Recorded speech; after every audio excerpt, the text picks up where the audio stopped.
I'm currently stuck in Boulogne-sur-Mer, just south of the Dover Strait, with a broken motor and a few other problems that arose during my last trip. And I have to get these things fixed if I want to continue my journey towards Britannia. Of course, I could ask somebody to fix it for me, but I'm really doing this sailing trip on a budget. And also, as a sailor, it's important to know your engine. So I'm going to try and figure out things by myself. But I have really essentially zero experience with motors. It's really not what I'm good at. So it might be quite a challenge, but I hope it will work out. What I know so far is that the engine overheated and there's also no more cooling water being sucked in. I want to start excluding things. And first I want to make sure this thing is not clogged.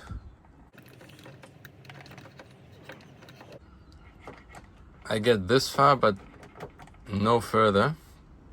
So that's about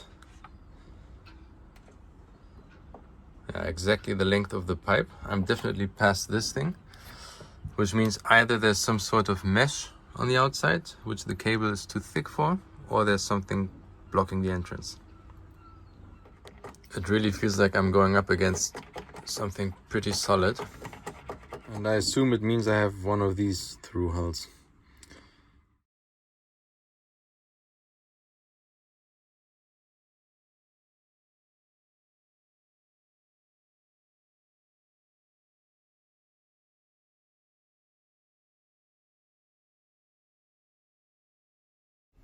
I just took a close look at the impeller and it seems to be completely intact. And also, when I spin the motor, it spins.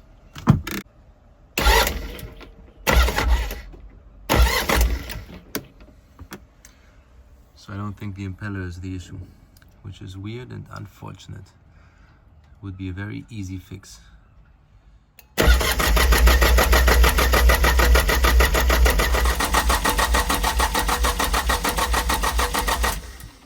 First arrived in Boulogne, I could at least restart the motor even without the cooling system to see if it was sucking in cooling water, but now it doesn't even start anymore, so it's not looking too good.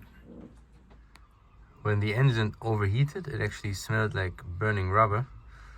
Now I see that some cabling seemed to have gotten too hot, and there's even one going to the fuel pump, which seems to be almost through, so perhaps that explains why it's not starting right now.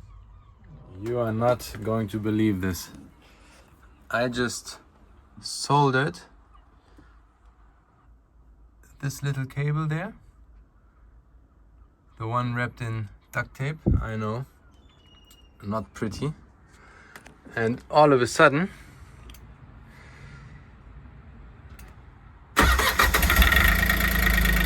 it works. And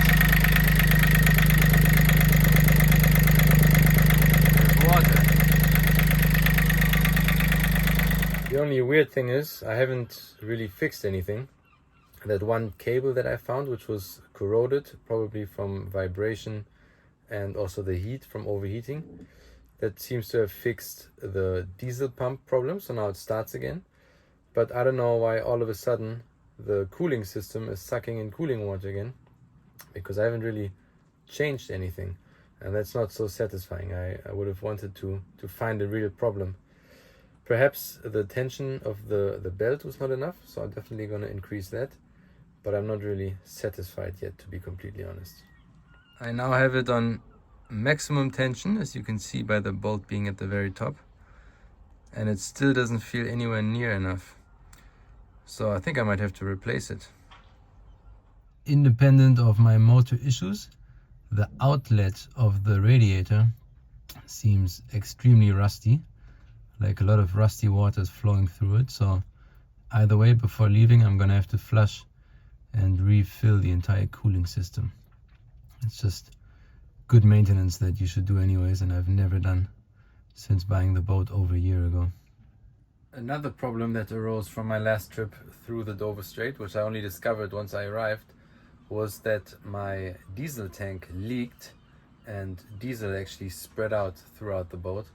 So really a super nasty smell developed, and I didn't even know this was a thing that could happen, to be honest. this is my tank. Perhaps you can even see on camera that it's all sort of covered in a layer of diesel. And I filled the tank completely before leaving Dunkirk. And whenever I was sailing on the port side, so this side, it seems that something came out here and spread throughout the boat on the port side. And instead of flowing into the bilge, it actually stayed in the round section of the hull and came in contact with my interior. Under the benches inside I have these storage compartments, and on the port side basically the entire hull wall was covered in diesel. It doesn't show on camera, but you can feel it with your finger and you can clearly smell it when you open it. So everything that was in contact with the hull, like this, I don't know if you can see it, but it's all soaked in diesel. Super nasty. I keep all my food in here, so really disgusting. Everything that's cheap is gonna get thrown away, like these beans and stuff. But then some things, like these nice glasses of tuna, I'm gonna have to clean and try to reuse.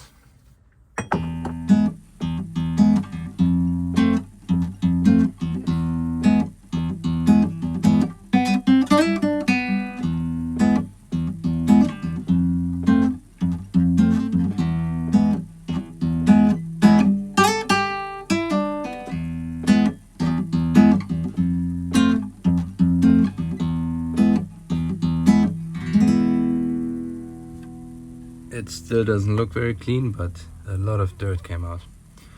And I honestly wonder how diesel could even come in here, because down here everything looks quite sealed. I guess the only option could be up here somewhere. It looks a bit wet up in the corner.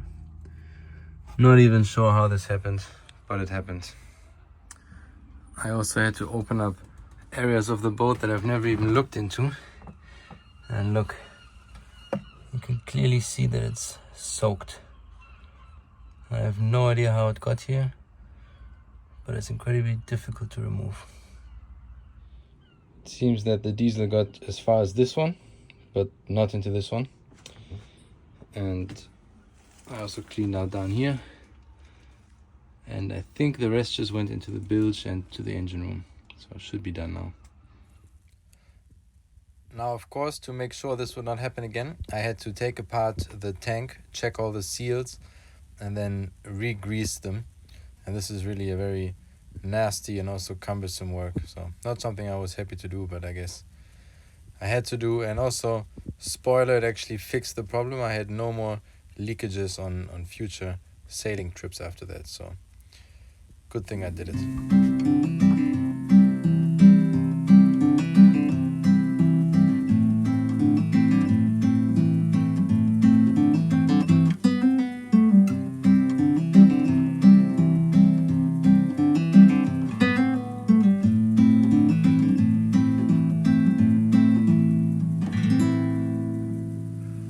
This morning I was able to find a new belt for my motor. It's slightly shorter than the one that's on there right now, but since it seems to be too long anyways, I think this shorter one should be perfect. And yeah, I'm super lucky. I even found exactly the type that I'm looking for at a shop within walking distance. Normally it could be a very easy job, but instead everything is so densely packed in here. It makes it super difficult. Turns out the shorter belt was much too short because there wasn't as much wiggle room as I thought there would be, which meant I returned it and I now ordered the right one and hope it arrives soon. But also I sent a photo of the whole construction to my friend, and he pointed out that the dynamo is mounted completely wrong, and I'm gonna try tomorrow to see if I can turn it around, and then it should also have more freedom to move up and down and allow for a different belt length and allow for proper tensioning. Normally you should be able to move the dynamo up and down this thing, but the way it's mounted right now, it actually doesn't go lower than this because it's already resting on the motor. And that, as it turns out, is not correctly mounted.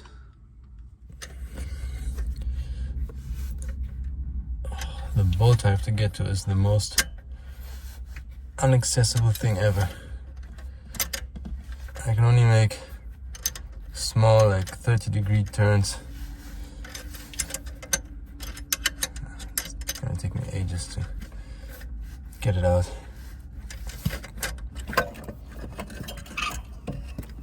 Oh, there we go.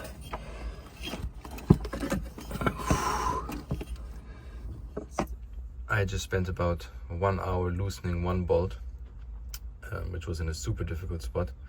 But now I have the dynamo off the thing, and basically before it was mounted on this end and the tensioning cable was mounted to this end, and it should be the other way around. This should be mounted to the motor, and this is where the tensioning should go, and then it will also have more room to add more tension.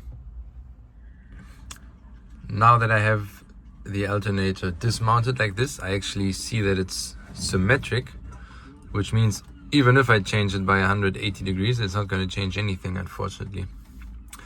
Yeah, that's really a pity, because I think I just dismounted it for nothing.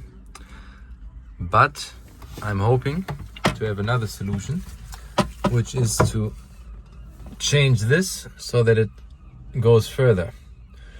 This way I should be able to add more tension. So that's the piece I was talking about. If I somehow manage to add maybe a little triangle or something, a little extension down here, then it should give me the length I need to put proper tension on the belt. And then everything should be fixed. It's a bit annoying. It seems like this alternator is not really the right model for the engine. Somebody must have changed it. It doesn't fit properly. But I'm gonna make it work somehow. I've been running around looking for garages that in the end don't even seem to exist. These guys just pointed me in the right direction. Turns out it's all the way down there, but it's closed now and I gotta wait until tomorrow. Oh damn, the days just keep flying past. In order to get off the diesel smell, I let all of these compartments down here and on the left air out for the past 2 days, which was kind of annoying because it turned the interior of the boat into a complete mess. But now I'm finally putting everything back, and it's finally going to be a bit clean around here.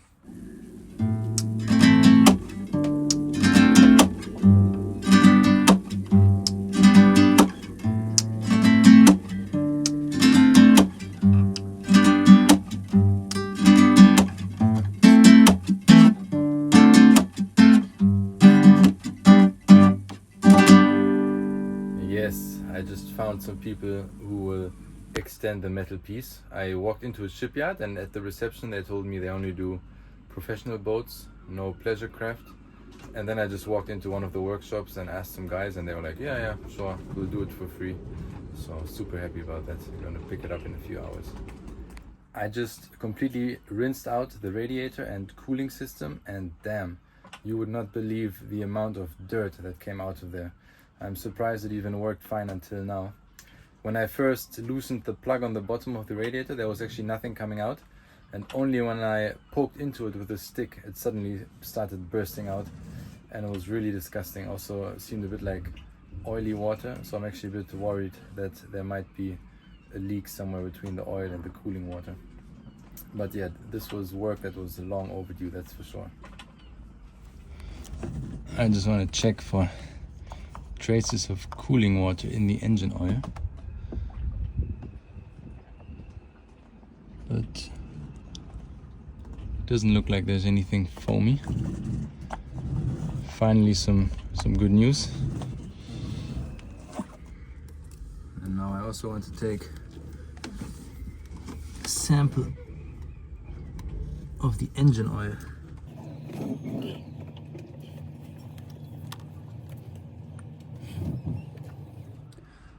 Since water is heavier than oil, you should be able to see it on the bottom. But I don't think there's any water in there. Not that I can see it. By the way, what made this work so much more frustrating and challenging was the fact that the marina was extremely shaky. Even though it's quite far inland, it still gets a lot of swell coming in from the west, and also it was a very windy period while I was there, and this really made the work just so much more difficult. I almost started getting seasick sometimes just from being in the engine compartment and having all these bad smells around me. Check it out. I just picked up the piece of metal that I wanted to have adapted, and they did such a great job. They added 6 centimeters here at the bottom, but they also completely removed the rust and repainted it, so it looks great. Looks like such an upgrade now. Super happy. My new belt hasn't arrived yet, so I'm actually just gonna mount the old one and hope that it's good enough with the new tensioning.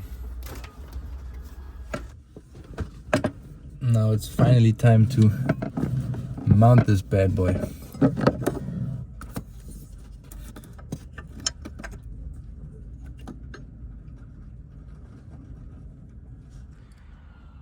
God damn it, this is not what I expected. Because it's mounted below this line, at some point if you lift it too much, it doesn't actually add any more tension. This should be further up here, and then it would add tension. Oh, god damn it, I did not expect that. And now I feel like I'm back to square one. I don't even know what I can still change. Perhaps I can find a different alternator, but that's going to be expensive. This was really a low point for me. I was very frustrated with everything and very tired of not making any progress. I decided to go for a walk and to enjoy Bologna, because I had spent way too much time just working on the motor and not really seeing what the city has to offer. I also decided to order a new alternator. It's a pity because the old one wasn't really broken, but the bolt that was on it was actually rusted into the alternator so badly that it was impossible to remove, which meant there would have been no other way for me to mount this alternator than the way it was mounted right now.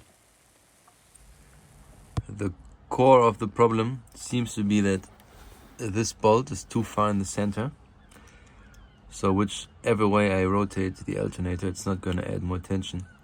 So what I've decided to try and do now is to make a little plate using this hole and this hole to make a plate and to put the point of rotation further up here, and hopefully that should do the trick.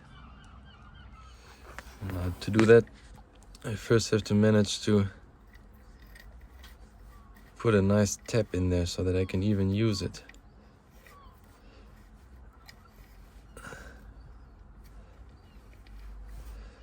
With a screw. Now I somehow have to get the exact measurements of the holes and get that on paper so that someone can manufacture this plate for me. This will not be easy to do this accurately. And that's the result. 2 plates, 1 for each side. I hope it's clear enough, and I hope the shipyard is willing to do another job for me. And today it's Christmas. Finally. I just went to the boatyard, picked up my metal parts, and also the new alternator just arrived. I'm first going to try the new alternator without the mounting, and if it works, that's great.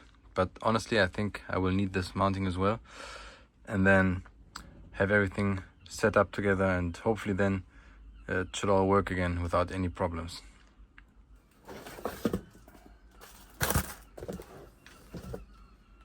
All right.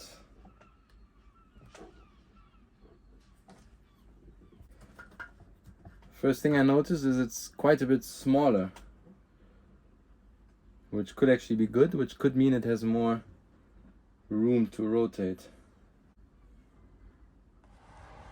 It still does not seem to fit well without the mounting. So this is the little mounting I made. It's a bit improvised for sure, but hopefully it'll do the trick.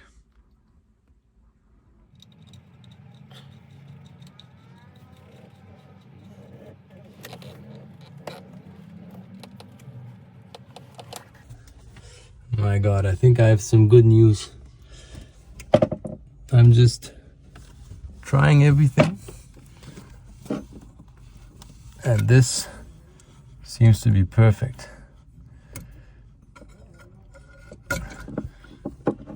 As long as I don't drop any of the parts now so it lands in the bilge, this should work out, I think.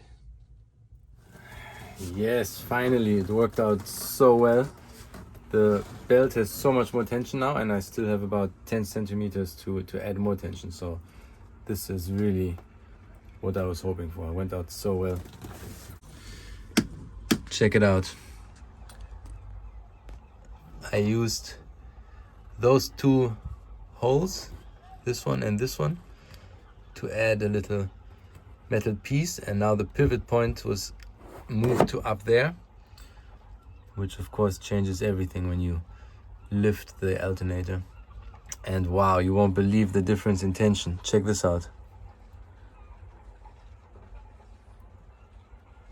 It's really tense compared to before. This is a huge improvement. The last thing I need to do now, I just found one more corroded cable, and then everything is ready to go.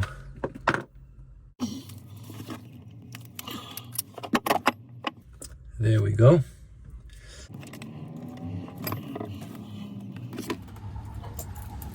It's finally time to try everything out.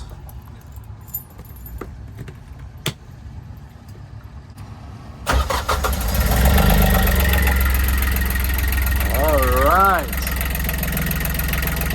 Look at my baby.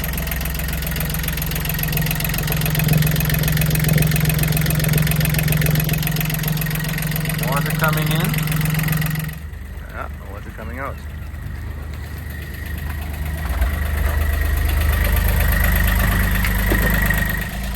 I was the one who fixed it. Can you believe it? I certainly can.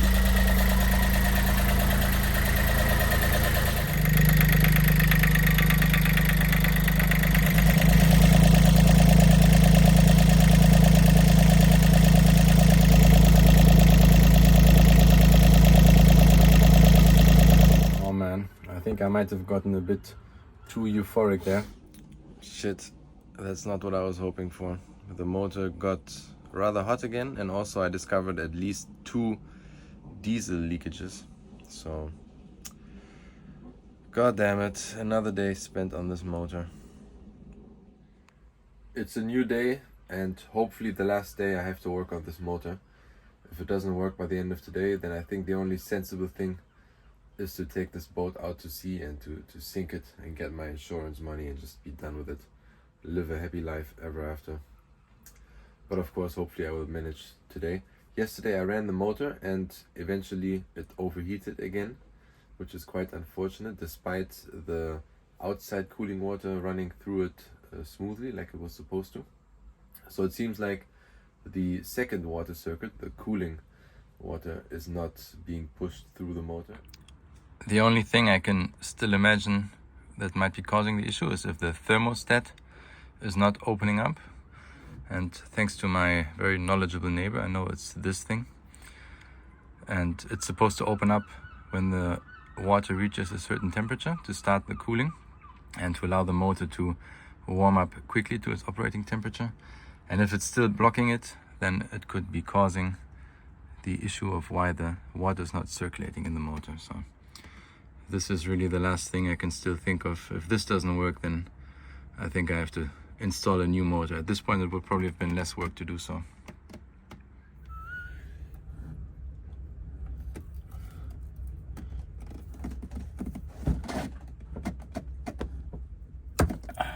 Fuck.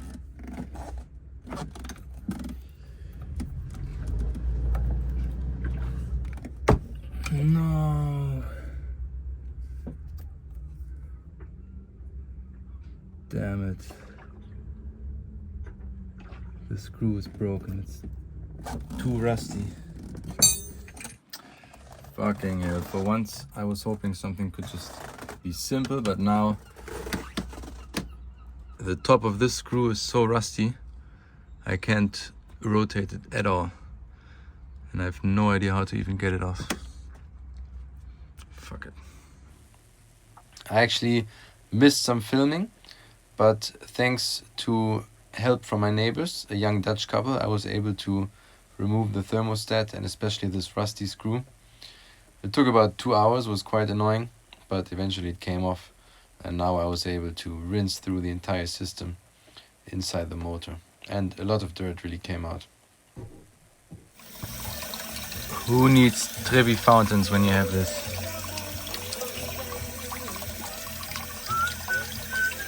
Okay. I'm testing my thermostat. Right now I just open up quite a bit, which I assume should be enough. But it's a pity because it means this was not the issue then.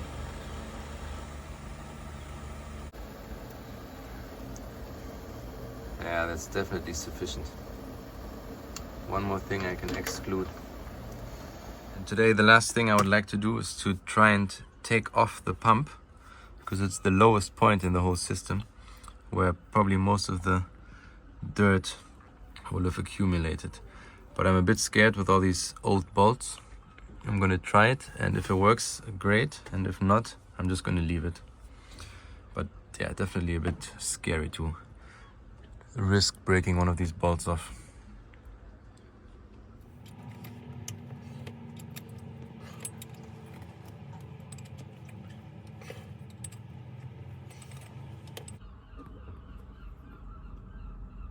Quite rusty.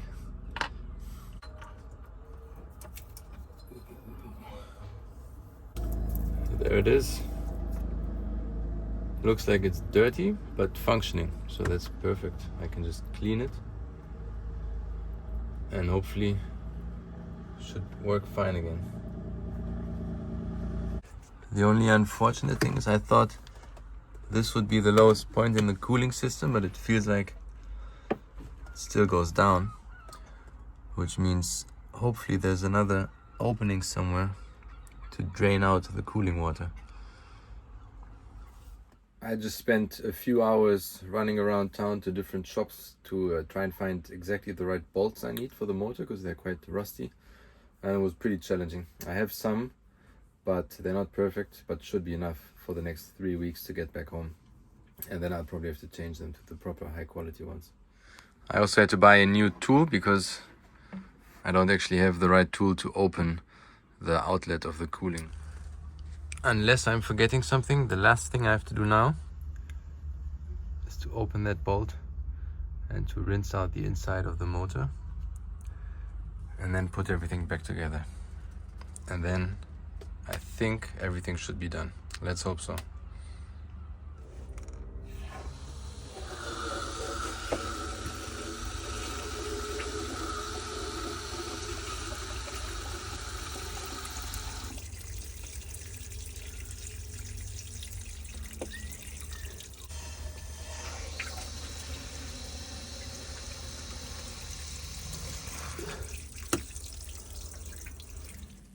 Before putting everything back together, I had to make new seals, and luckily my neighbor left me a whole mat of this material before leaving the marina yesterday, and I could just cut them out using the parts of the motor.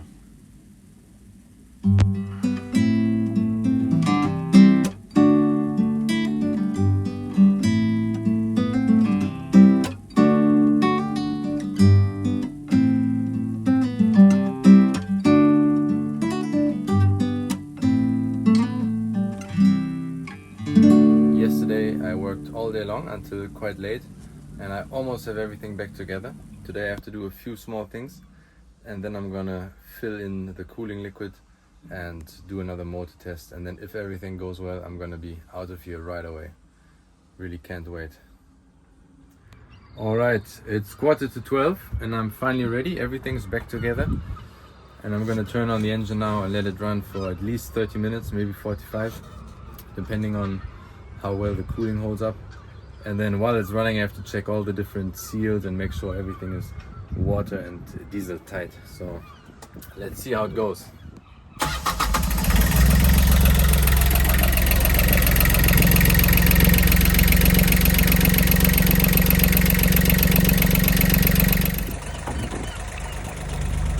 Looking good.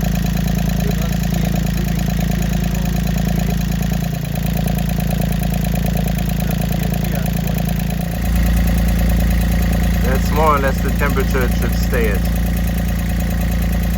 It's been running for almost 10 minutes. A lot of air bubbles just came out of the cooling system, and suddenly the temperature also dropped, so that's good. Means the thermostat is open and air should be out of the system now.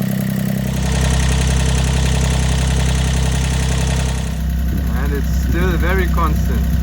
Perfect. It's been running for 45 minutes, and I think it's safe to say the motor is fixed. Yes, finally, I can't believe it. Damn, this took so much time. Really frustrating week. I've actually stayed in Bologna 11 days, I think 10 nights by now, 10 or 11 nights. Yeah, this took much longer than I would have hoped. But I finally made it. I did everything by myself. Super happy about that. I did have to buy some parts or tools here or there, but I think the cost was still manageable and much better than if I'd let someone come to do it. So, damn, so happy.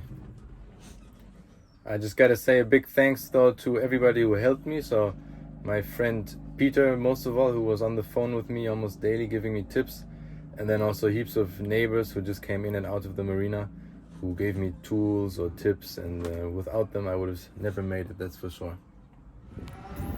As you can see, I've definitely been here for too long. It's time to go.